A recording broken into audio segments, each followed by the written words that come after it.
बृहन्मुंबई महानगरपालिका आपल्याला माहित आहे प्रत्येक वार्डात एक स्वच्छता मोहीम राबवते. पण आपण आता सध्या तर ज्या बाबतीत बोलणार आहोत तो पी साऊथ वार्ड जो गोरेगावमध्ये स्थित आहे आणि आपण सध्या उभे आहोत तो western express highway Goregaon check नाक्याच्या ब्रिजच्या पुढे. मला आपल्याला दाखवू इच्छितो इथे इंडियन ऑइल पेट्रोल पंप आहे. आणि दुसरी गोष्ट मी असं सांगतोय की सुमित फॅसिलिटीजच्या गाड्या आहेत किंवा बृहन्मुंबई महानगरपालिकेच्या ज्या गाड्या आहेत, जिथे नाला आहे, मी जिथे उभा आहे तिथे एक नाला आहे, इथे दाखवा. हा नाला जातो सरळ. आणि इकडे पण आता आपल्याला इथं मी याच्यामुळे सांगतोय की सध्या तर हे बघू शकता आपण ते घाणीचं साम्राज्य आहे. महानगरपालिका म्हणते की तुम्ही कचरा करू नका किंवा आम्ही साफसफाई मोहीम राबवतो, स्वच्छ भारत अभियान राबवतो, स्वच्छ मुंबई अभियान राबवतो, हरित मुंबई अभियान जे आहे ते राबवतो. पण इथे जे बृहन्मुंबई महानगरपालिकाचेच जे ठेकेदार किंवा स्वतः कर्मचारी जेव्हा त्यांना विचारतोय आम्ही, तर ते उडवाउडवीचे उत्तर कसे देतात तुम्हाला व्हिडिओच्या पुढच्या टप्प्यात दाखवतो. कारण की मी त्यांचा व्हिडिओ पण शूट केलेला आहे. ते इथे थांबलेले, या गाड्या खाली गेल्या. सध्या मी इथं उभा आहे, इकडे या, तुम्हाला दाखवतो. त्यांनी स्वतः सांगितलेलं इथं डम्पिंग यार्ड बनवून दिलेलं आहे. इकडे हे बघू शकता. आता जस्ट इथं गाडी सुमित फॅसिलिटीची जी गाडी आहे बँड्रा टू दहिसर पर्यंत ती गाड्या म्हणजे आहे. तर western express highway plus service road साफ करायचं त्यांचा कॉन्ट्रॅक्ट आहे. पण त्यांना हे माहीत आहे का ते जितका कचरा आणून इथं ठेवतात, हा कचरा उडून हे बघा कुठं चाललंय. हा बघा, हा कचरा उडून जातो रस्त्यावर. आणि एखाद्या बाईक चालकाला जर तो कचरा अंगावर गेला आणि डोळ्यावर थांबला आणि जर पडून काय अपघात घडला तर याचा जबाबदार कोण असणार? सर्वात मोठी गोष्ट तर ही असते. पण आता इथे दुसऱ्याच्या जीवाची जी जिम्मेदारी आहे, जबाबदारी घेणार कोण? महानगरपालिका ही घेणार आहे का किंवा स्वतः ते गाडी चालक घेणार आहे जे टू व्हीलर चालवतात? आता मी तुम्हाला दाखवतो. आता हे बघा, हा वेस्टर्न एक्सप्रेस हायवे आहे. इथून गाड्या सुसाट येतात आणि तो आरेचा चेक नाका ब्रिज आहे, त्याच्या खालून जेव्हा तो सिग्नल सुटतो मोटरसायकल्स किंवा अदर ज्या व्हायकल्स आहेत त्या सुसाट इथे येतात.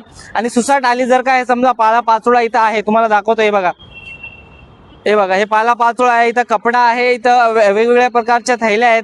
जर या उडून त्याच्या डोळ्यासमोर त्याच्या चेहऱ्यावर लागल्या आणि तो फुल स्पीडमध्ये पडला, जर त्याच्या जीवाची हानी झाली तर याची जबाबदारी बृहन्मुंबई महानगरपालिकाचे वार्ड पी साऊथचे सहाय्यक आयुक्त घेणार आहेत का? तर त्यांचं इथे लक्ष का नाहीये? म्हणजे कोणताच असं सहाय्यक आयुक्त नाहीये जिथे यांच्यावर हे कारवाई करू शकतात. असं का चालतंय? त्यांचा आशीर्वाद यांच्यावर असा आशीर्वाद का?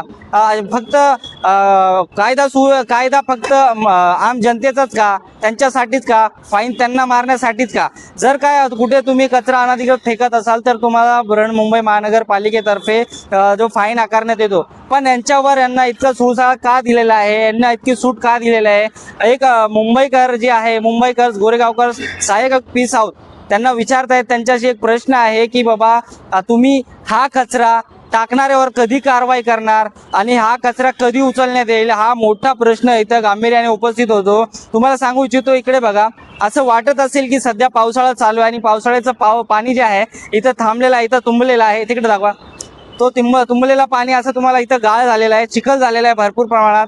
पण तुम्हाला एक सांगू इच्छितो की इथे BMC वार्ड पी साऊथचे जे सहाय्यक आयुक्त आहेत ते कधी कारवाई करतील की हे अनधिकृत कचरा फेकणाऱ्यावर कधी योग्य कारवाई होईल? किंवा आपल्याला माहितीच आहे सामान्य जनतेसाठी कारवाईचे योग्य पात्र ठरतात का सामान्य माणूस फक्त? मग हे लोक कधी कारवाई करणार आहेत? सगळ्यात मोठा प्रश्न इथे हा उपस्थित होतो. आम्ही इथं पोहोचल्यानंतर इथं दोन गाड्या उभ्या होत्या. एक सुमित फॅसिलिटी आपण बघितलंच असेल, जो रस्ता साफ करते, विदाऊट पाणी मारायचा रस्ता साफ करतात. सगळे धूळ वातावरण ते वाईट करून टाकतात आणि जो प्रदूषण आहे तो करून टाकतात. पण इथे त्या गाड्या खाली होतात. आता आम्ही एकाशी बोललेलो आहे, त्या कुठल्या प्रकारे आम्हाला उत्तर दिलंय त्या स्वतः तुम्ही ऐका.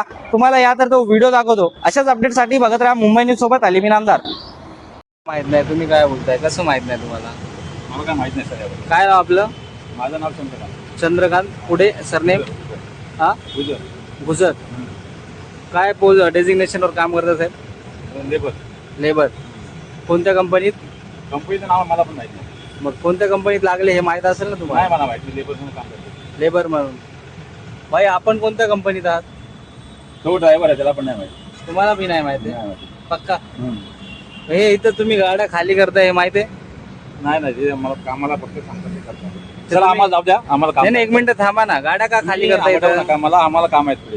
काय म्हणजे ते काम मी पण कामच करतोय. हे गाडी खाली करायची जागा आहे इथं? गाडी डम्पिंगच आहे ऍक्च्युली. इथं डम्पिंग आहे? कोणी दिली? डम्पिंग आहे आता कोणी दिली?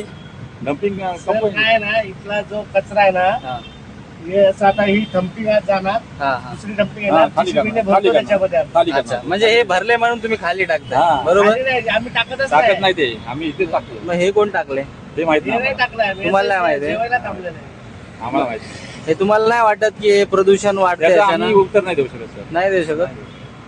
आपल्या सुपरवायझरचा नंबर सांग कोणता नाही आहे? मला माहितीच नाही. कंपनीचं मी labor नाव म्हणून काम सांगा. करतो. कंपनीचं नाव पण कोणतं आयडी दाखवा तुमचा. आयडी पण नाही माझ्याकडे. आयडी पण नाही आहे. आम्ही लेबर म्हणून काम करतो. कोणत्या कंपनीचा आयडीच नाही नाही, तुमच्याकडे. नाही. जाऊ का सर मी? थांबा मला एक गाडीचा नंबर तरी घ्या. हा घ्या ना घ्या.